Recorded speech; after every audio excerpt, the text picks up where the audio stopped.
Vəfa Şərifova solo konsertində özünə təqdim olunan güllərin kimlər tərəfindən göndərildiyini açıqlayıb. Sənətçi oğlu Məhəmməd ilə birlikdə etdiyi paylaşımda konsert zamanı ona göndərilən güllər barədə danışıb.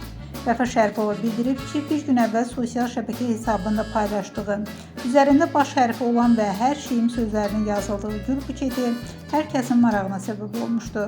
Müğənni həmin gülün heç kim tərəfindən hədiyyə edilmədiyini, onu özünün özünə aldığını açıqlayıb. Bu etiraf izləyicilər arasında maraqla qarşılanıb.